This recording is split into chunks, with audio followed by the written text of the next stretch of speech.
No mä oon aina ollut kiinnostunut kaiken maailman taiteen teosta itse.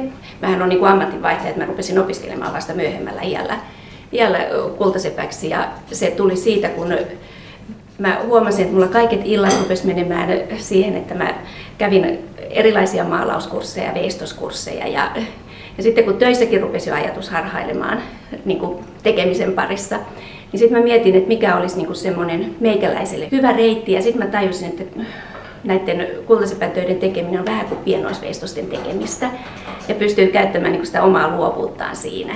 Mulla nuo korujen ideat lähtee usein jostain sisäisestä näystä.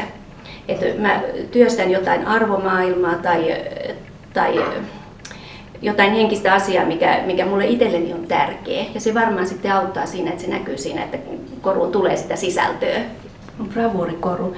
Yksi kaikkein pidetyimpiä on lummeriipus. Monella saattaa olla omaa materiaalia mukana, että kun kullan hinta on nykyään aika korkealla, niin sitten halutaan hyödyntää ne, mitä on siellä laatikon pohjalle jäänyt käyttämättä. Tai sitten halutaan esimerkiksi yhdistää isovanhempien sormukset omiin nuoren parin sormuksiin. Jollain on ajatusta jo valmiiksi, mutta suunnittelen ihan alusta pitäen yksilölliset korut.